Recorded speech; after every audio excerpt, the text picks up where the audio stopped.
The Wonderful Wizard of Oz by L. Frank Baum. Chapter 21. The Lion Becomes the King of Beasts.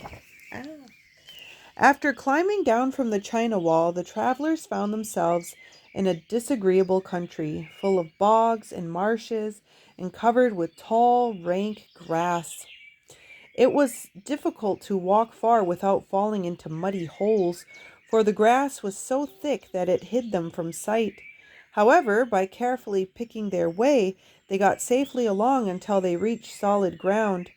But here the country seemed wilder than ever, and after a long and tiresome walk through the underbrush, they entered another forest, where the trees were bigger and older than any they had ever seen. "This forest is perfectly delightful," declared the lion, looking around him with joy.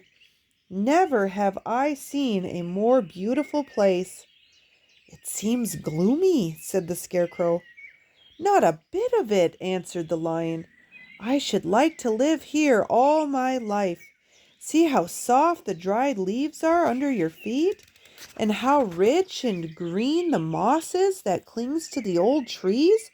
Surely no wild beast could wish a pleasanter home." "Perhaps there are wild beasts in the forest now," said Dorothy. "I suppose there are," returned the lion, "but I do not see any of them about." They walked through the forest until it became too dark to go any farther. Dorothy and Toto and the lion lay down to sleep, while the woodman and the scarecrow kept watch over them as usual. When morning came, they started again. Before they had gone far, they heard a low rumble, as of the growling of many wild animals. Toto whimpered a little, but none of the others were frightened, and they kept along the well-trodden path until they came to an opening in the wood, in which were gathered hundreds of beasts of every variety. There were tigers and elephants and bears and wolves and foxes and all the others in the natural history, and for a moment Dorothy was afraid. But the lion explained that the animals were holding a meeting, and he judged by their snarling and growling that they were in great trouble. As he spoke, several of the beasts caught sight of him, and at once the great assemblage hushed as if by magic. The biggest of the tigers came up to the lion and bowed, saying, "Welcome, O King of Beasts! You have come in good time to fight our enemy and bring peace to all the animals of the forest once more." "What is your trouble?" asked the lion quietly. "We are all threatened," answered the tiger, "by a fierce enemy which has lately come into the forest. It is a most tremendous monster, like a great spider with a body as big as an elephant and legs as long as a tree trunk. It has 8 of these long legs, and as the monster crawls through the forest, he seizes an animal with a leg and drags it to his mouth, where he eats it as a spider does a fly. Not one of us is safe while this fierce creature is alive, and we had called a meeting to decide how to take care of ourselves when you came along." The lion thought for a moment. "Are there any other lions in this forest?" he asked. "No. There were some, but the monster has eaten them all. And besides, there were none of them nearly so large and brave as you. If I put an end to your enemy, will you bow down to me and obey me as king of the forest?" inquired the lion. "We will do that gladly," returned the tiger, and all the other beasts roared with a mighty roar. "We will!" "Where is this great spider of yours now?" asked the lion. "Yonder among the oak trees," said the tiger, pointing with his forefoot. "Take good care of these friends of mine," said the lion, "and I will go at once to fight the monster." He bade his comrades goodbye and marched proudly away to do battle with the enemy. The great spider was lying asleep when the lion found him, and it looked so ugly that its foe turned up his nose in disgust. Its legs were quite as long as the tiger had said, and its body covered with coarse black hair.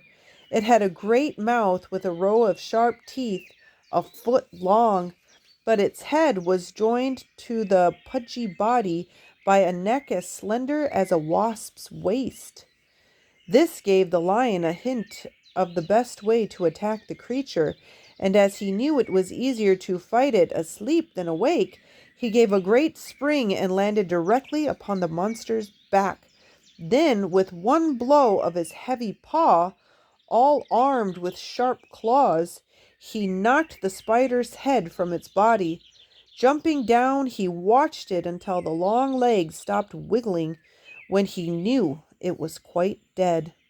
The lion went back to the opening where the beasts of the forest were waiting for him and said proudly, "You need fear your enemy no longer." Then the beasts bowed down to the lion as their king, and he promised to come back and rule over them as soon as Dorothy was safely on her way to Kansas.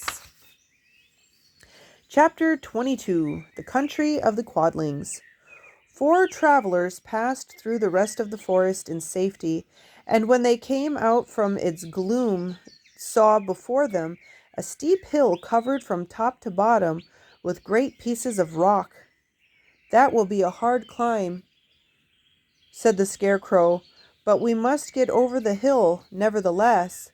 So he led the way, and the others followed. They had nearly reached the first rock when they heard a rough voice cry out, "Keep back!" "Who are you?" asked the Scarecrow. Then a head showed itself over the rock, and the same voice said, "This hill belongs to us, and we don't allow anyone to cross it." "But we must cross it," said the Scarecrow. "We're going to the country of the Quadlings." "But you shall not," replied the voice, and there stepped from behind the rock the strangest man the travelers had ever seen. He was quite short and stout, and had a big head which was flat at the top and supported by a thick neck full of whiskers. But he had no arms at all, and seeing this, the Scarecrow did not fear that so helpless a creature could prevent him from climbing the hill. So he said, "I am sorry not to do as you wish, but we must pass over your hill, whether you like it or not." And he walked boldly forward. As quick as lightning, the man's head shot forward, and his neck stretched out until the top of the head, where it was flat, struck the Scarecrow in the middle and sent him tumbling over and over down the hill. Almost as quickly as it came, the head went back to the body, and the man laughed harshly as he said, "It isn't as easy as you think." A chorus of boisterous laughter came from the other rocks, and Dorothy saw hundreds of armless hammerheads upon the hillside, one behind every rock. The lion became quite angry at the laughter caused by the Scarecrow's mishap, and giving a loud roar that echoed like thunder, he dashed up the hill. Again a head shot swiftly out, and the great lion went rolling down the hill as if he had been struck by a cannonball. Dorothy ran down and helped the Scarecrow to his feet.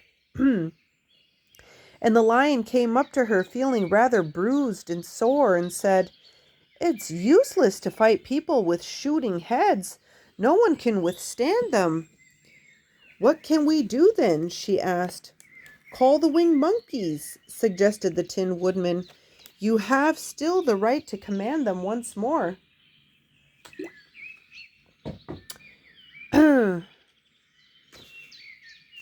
"Very well," she answered, and putting on the golden cap, she uttered the magic words. The monkeys were as prompt as ever, and in a few moments the entire band stood before her. "What are your commands?" inquired the King of the Monkeys, bowing low. "Carry us over the hill to the country of the Quadlings," said the girl. "Oh my goodness." "It shall be done," said the king. And at once the winged monkeys caught the 4 travelers and Toto up in their arms and flew away with them. As they passed over the hill, the hammerheads yelled with vexation and shot their heads in the air. Oh my gosh, my throat. But they could not reach the winged monkeys which carried Dorothy and her comrade safely over the hill and set them down in the beautiful country of the Quadlings. "This is the last time you can summon us," said the leader to Dorothy. "So goodbye and good luck to you." "Goodbye and thank you very much," returned the girl. And the monkeys rose into the air and were out of sight in a twinkling. The country of the Quadlings seemed rich and happy. There were fields upon field of ripening grain, with well-paved roads running between, and pretty rippling brooks with strong bridges across them. The fences and the houses and bridges were all painted bright red, just as they had been painted yellow in... I lost my spot. Yellow in the country of the Winkies, and blue in the country of the Munchkins. The Quadlings themselves, who were short and fat and looked chubby and good-natured, were dressed all in red, which showed bright against the green grass and the yellowing grain. The monkeys had set them down near a farmhouse, and the four travelers walked up to it and knocked at the door. It was opened by the farmer's wife, and when Dorothy asked for something to eat, the woman gave them all a good dinner with 3 kinds of cake and 4 kinds of cookies and a bowl of milk for Toto. "How far is it to the castle of Glenda?" asked the child. "It is not a great way," answered the farmer's wife. "Take the road to the south and you will soon reach it." Thanking the good woman, they started afresh and walked by the fields and across the pretty bridges until they saw before them a very beautiful castle.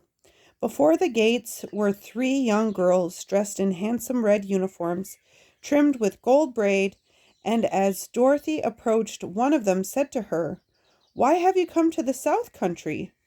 "To see the good witch who rules here," she said. "Will you take me to her?" "Let me have your name, and I will ask Glenda if she will receive you." They told who they were, and the girl soldier went into the castle. After a few moments, she came back to say that Dorothy and the others were to be admitted at once.